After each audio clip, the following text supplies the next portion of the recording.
I hope that short clip got you guys excited, because today we'll be taking a first look at Renown, a medieval PvP sandbox survival game that is currently in development. Renown seems to take inspiration from multiple games, combining the freedom and survival aspects of Rust with the PvP skill-based swordplay of Mordhau. Like and subscribe as we dive in to take a finer look at Renown. At its core, Renown is very much a survival game like Rust. You spawn in on a vast open biome, build tools, gather supplies, and slowly begin crafting housing and weaponry. Like most games in this genre, Renown will be best and most efficiently enjoyed with friends. Once you have your basic village up and running, you can either continue building peacefully or decide to go out raiding and pillaging the homes of other players. Renown has a very in-depth and skill-based melee combat system. However, swords do not bring down castles, and you can construct large siege equipment such as catapults and trebuchets to breach other players' walls. Upon conquest, you gain control of new lands and riches, furthering your clan's power and influence. Now, where Renown stands apart from many other games in the genre is there is a focus on fun and simplicity. I remember playing Life is Feudal, a similar themed game where I chopped wood for hours on end to barely be able to construct one wall of a house. The grind was insane, and I promptly uninstalled.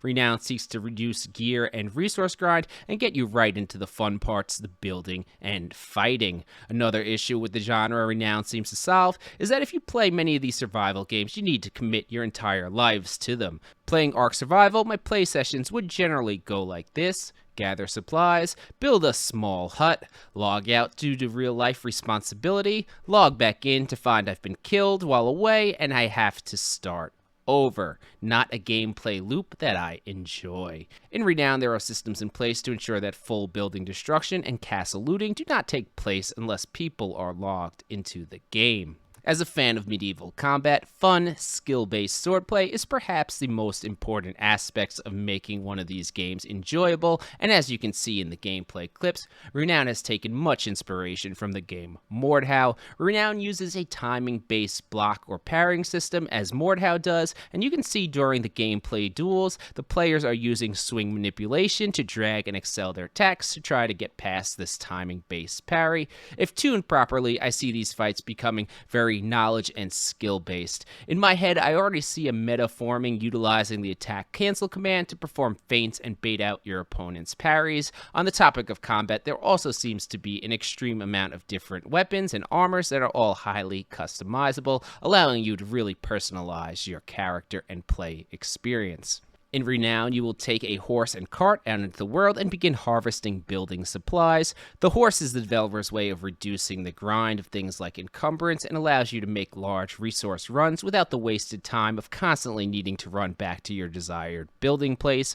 Once your resource run is complete, you'll begin to build your first basic home made of timber. You'll set claim to this land with your custom designed banner. Now, with multiple resource runs made by multiple players, walls and other buildings will begin to pop up around your original tiny house, and a fortress and city can be formed. Eventually, even mighty stone castles can be constructed. It seems the only limitations are one's own imagination. Now, constructing a great fortress is a feat in and of itself, but what is the point if the town does not provide for you? In each town, there will be a central warehouse location to store supplies. These supplies will then be used by the town's NPCs to craft you tools, weapons, and armor. For instance, to craft a sword, simply select the desired weapon from your NPC blacksmith. He will then begin working on your item. You can even leave a queue so that your town continues working well after you've logged off, again reducing the game's tedium. Now, when talking about crafted items, it seems there's a large amount of weapons,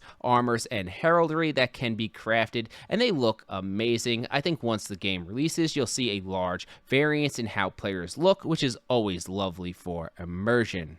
Now, the main attraction for most players, I think, will be the large-scale siege battles. In Renown, attackers will use a variety of siege engines, from trebuchets and battering rams to basic ladders, to attempt to gain access to the enemy's keep. Once inside, the attackers must claim the defender's banner to take control over their castle or town. Now, the real appeal to these castle sieges is the incredible amount of variety and replay ability this mode will offer. Games in Renown are not like traditional multiplayer where developers create a map and we play it thousands of times. In Renown, the players design the castles and fortresses, ensuring that every siege is different, and I cannot wait to see the creative ways players come up with to defend their homeland. I hope you guys enjoyed the video and are as excited as me to dive in and learn the game. If you want to support the project, I'll place the official Renown links in the description below. And if you want to keep up to date on the project, be sure to subscribe, as I've been accepted into the first wave of Renown content creators, and there will be many more videos coming.